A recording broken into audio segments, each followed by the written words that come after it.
Hi. Hi everyone, it's Mia. Don't even know where to start. You might know me on this channel as potential celebrity cringe. I started making YouTube videos when I was in the 7th grade in 2007. I did dance videos and music videos when you could do that on YouTube, and I did sketches and movie scene remakes, and YouTube made me who I am. I believe it's the reason I got into college. I believe it's the reason I've landed jobs. I believe that it's the reason for a lot of things, and I'm so grateful for my years on YouTube. A lot has changed. I live in New York City. I am married to an amazing guy named Dan. I am a mom as of January. I have a baby girl, and I'm an author, and I work at Shondaland. If you've been there since I was 12, you know that I'm kind of living the life of my dreams, and I don't take that lightly. And I don't know, becoming a mom has made me reevaluate what's important to me, what my values are, what I want to invest my life in outside of being a mom, funny enough. And one of those things is creativity. And I've been writing a lot more than I've been making video the past few years. I'm on Substack at Shondaland. It used to be a lifestyle website, then it became an entertainment website. And so I interview directors and actresses and actors and stars. But I was itching to do some more op-ed opinion kind of writing. And then I realized, wait, why am I not doing video essays on YouTube? I'm really inspired by the people who've come before me. I know I came from like a long time ago, but I really love Chelsea Fagan and The Financial Diet. I've been a huge fan of theirs since I was in college. I met Tiffany Ferguson at a party and became obsessed with her and her channel and her video essays. And obviously Kimberly Nicole Foster. I'm back. Who knows how long I'll keep this up for, but I want to at least try. You can subscribe to my Substack for more essays on TV, film, music, pop culture, all of the above, plus personal letters once a month about what's going on in my life. And you can subscribe here, and hopefully this continues because I'm having a lot of fun. It feels really good to be back. I just can't believe where we are now since, oh my God, 20 years ago. I'm so grateful for all of you who have been there from the beginning, and for those who are just joining, how exciting. I love our honeymoon phase for us. Comment, tell me how you are. Tell me give me an update on your life. Like, where have you been since we talked 20 years ago? What have you been doing? What are you proud of? What are you excited about? What are you looking forward to? And then also leave a comment if you like these and you want me to do more, or if there's something else you want to see from me that you think would be really cool or be of value to you or help you, because I don't know, to me that's the heart of all work. Like, why am I doing it if it's not, making you think or inspiring you? So I really do like to hear what you want me to do. And then I combine it with what I'm passionate about. I am going to be reading an essay that I wrote on my Substack about the new Top Model documentary on Netflix. And I hope you like it. This essay is ironically called In Defense of Tyra. Here we go. Last month, the 3-episode documentary Reality Check: Inside America's Next Top Model was unleashed on Netflix. Unleashed is an intentional choice of word here. It's a real beast, and the world was eager to see who let the dogs out. Everyone seems to have thoughts about this series exposing the dark underbelly of the early 2000s reality competition show, and I love when everyone has thoughts, because I have thoughts too, and I'm rubbing my hands maniacally. Let's dive in. Unfortunately, I love Tyra Banks. If you know me at all, especially if you've known me since middle school or high school, you know this terrible fact about me. I think she's so weird. I think she's so extra. I think she's so over the top. To me, she is that friend that I'm embarrassed to introduce to my other friends because I'm scared of what will come out of her mouth at any and every given moment. But for some reason, I keep her around. I am so tickled, so smitten, so enamored, and endlessly entertained by her lack of awareness and inhibition. Of course, I question what that means about me. It's the closest I'll ever come to Taylor Swift being unapologetically obsessed with Maddie Healy, despite him being Maddie Healy, or being Republican, because it's just how I grew up. I'm very humbled by this fact.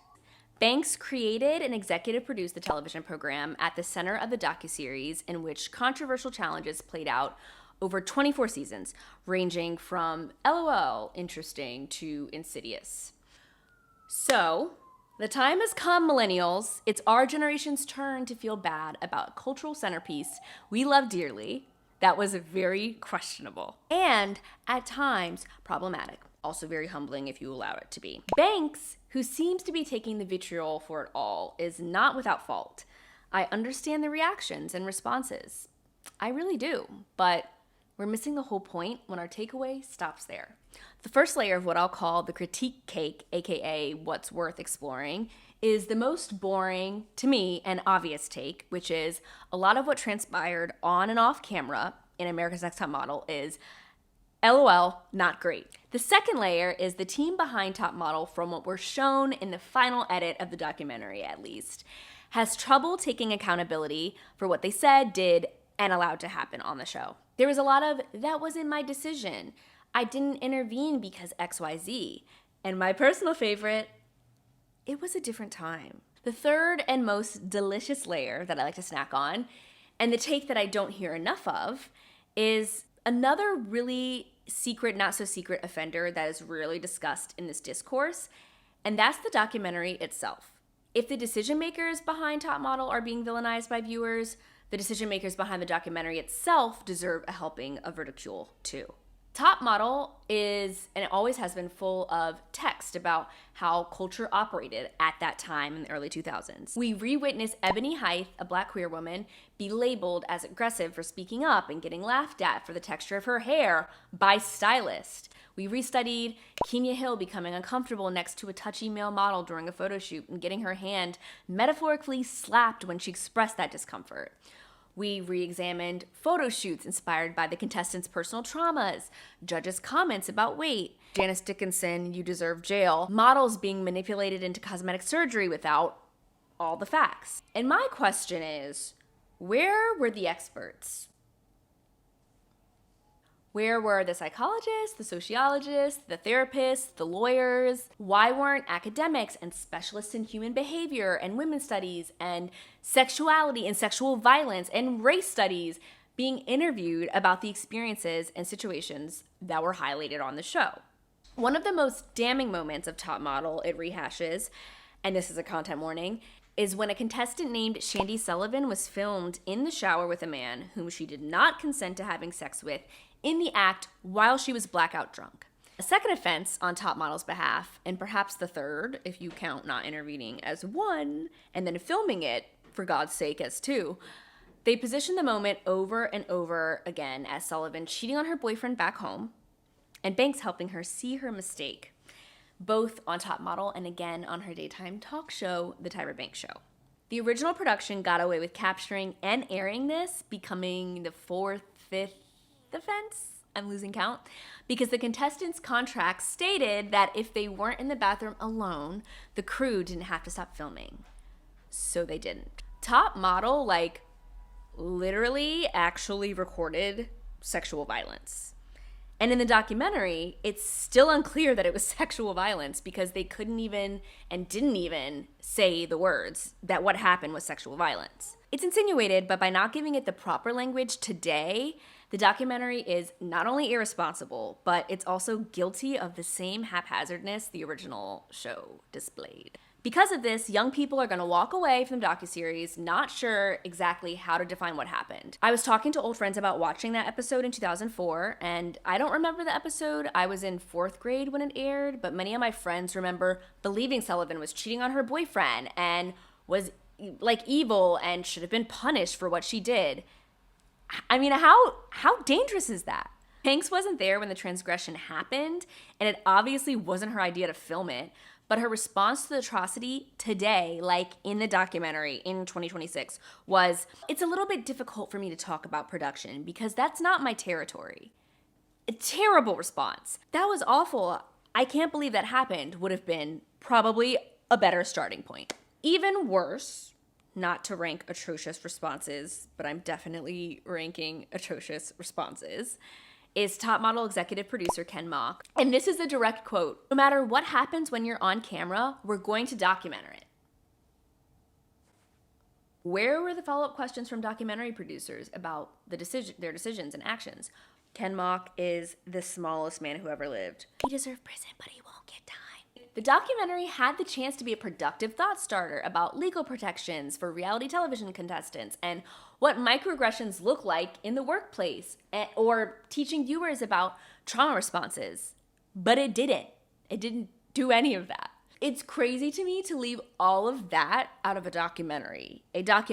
Because of this, the discourse about the documentary online and in person centers Tyra Banks instead of the conversations depicted that we really need to be having conversations about, or at least thinking about. The horrible situations that play out are not exclusive to the show or even just the fashion industry. They're really real things that were and are happening in professional and non-professional spaces everywhere. And when we gloss over really crucial context, we miss what could be really powerful. For these reasons, I fear the documentary may be as guilty as the show itself. The docuseries is obviously not the original culprit, but now it joins the canon as an additional one.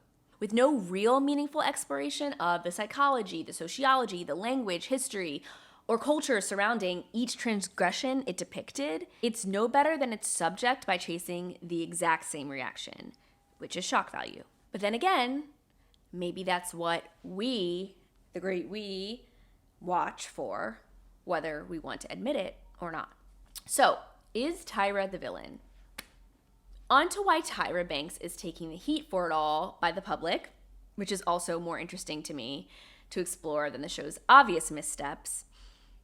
It's worth pondering if race and gender play a role. Many major headlines about the doc allude to Tyra and not the show as a whole. Tyra Banks comes across terribly in this expose. Tyra Banks gets reality check in new docuseries. One of my favorites, Tyra Banks isn't sorry enough. Good morning to everyone except Tyra is a post I've seen once or twice, and there's a popular video trend intended to be comedic where folks pose behind superimposed text that reads, "POV, you told Tyra at your audition you insert trauma here, and this was your photo shoot challenge that day." Top model judge Nigel Barker put it the best to me out of all the show's offenders. He said, "There were some ideas that were wrong and were not good to have and silly. For some reason, no one really seemed to see it. The fault falls on the production team and the network and the judges and the fashion industry and society and the audience. Yet only one person is the butt of the joke." I have to be honest, it's kind of hard to watch the world pin 24 seasons worth of scandal onto one black woman. To play devil's advocate with myself, I understand she is the face of the show, while in the same breath, not acknowledging the society and the system she was forced to exist and operate under. Banks should take accountability for her direct actions and reactions that were harmful on the show. And she does, not for all, but for many of them. One is when she specifically addressed the infamous clip in which she yelled, "Be quiet, Tiffany," and "I was rooting for you, we were all rooting for you, how dare you," admitting that she lost it and that she went too far. It's a funny clip, and it also isn't. Something about this moment has always resonated with me. From a young age, I knew exactly where Tyra was coming from, even if it wasn't right, but I could feel in that moment then, which I only have the language for now, Tyra's wish to see another black girl succeed within a broken and toxic system and then losing control after she's triggered by all she had to go through herself. So in the doc, Tyra said that I was coming from a place of black girl shit that went deep, and I immediately understood that. I can relate really closely to being a black girl raised in white spaces, and I can relate to being positioned and looked to as the token black friend or the token black employee. I can relate to putting myself in and finding myself in environments that directly contrast and disparage and test my identity. Black girls need space to navigate that, and we deserve it. All that to say, blaming Tyra for what happened to these girls in headlines and in conversations with friends doesn't really sit well with me. Also, not to invalidate feelings, but for her colleagues in the documentary to say in the moment seen around the world that she really scared all of us, I'm sorry, that's another microaggression that is not being addressed. And I also need to know why lawyers got involved and what Tyra said off camera to Tiffany. Whatever it is, I'm sure I can't excuse it or justify it. That's on Tyra. And then there's the impact. Okay, quote, if ANTM began with good intentions, Lewis Staples writes, in the horribly titled Tyra Banks Isn't Sorry Enough in Reality Check Inside America's Next Top Model, then this docuseries demonstrates how quickly a show and its creators can be corrupted by success. Staples isn't wrong. The show was corrupt by the end, and Banks definitely played a role in that. But Banks does deserve credit and flowers I don't believe she ever properly received, as many Black women don't, for popularizing representation and inclusion in the fashion and reality space, and for transforming the format and reception of reality competition shows in general. The Seven Deadly Sins shoot was iconic. In 2003, magazines sure as hell were not showing us more than one model at a time that was a woman of color, or really any plus-size models at all. The US is infamous for adapting reality shows originating in other countries like American Idol and The Masked Singer, and a personal favorite, which I also wrote about, Survivor. The show was so big that places like Mexico and Africa and Germany adapted franchise versions of their own. And we haven't even touched on the queer representation. All of this is true. And Banks participated in problematic approaches that undermined her mission to showcase different people and cultures. Race swapping? Help. And she challenged the industry's ideas around beauty standards while still upholding ideologies that oppressed her. And in being so eager to protect her own efforts and legacy, remorse was in the car, but it took the backseat. And she's a really bad friend, like a really, really, really bad friend. I can't emphasize it enough. What she did to the Jays is honestly unspeakable, and I think it's up there, probably on the list of worst things she actually did as a sole individual that was exposed in this documentary. Okay, this is my favorite part, guys. What I wish people would really say is that they just don't like her because she's cringe. I know ball, I know game. She's so cringe. She literally always has been. See Vaseline Frenzy. And she still is. See her hosting stint on Dancing with the Stars. And any and all times she was co-hosting the fourth and my favorite hour of Today's Show. Unfortunately, being unlikable is not a crime.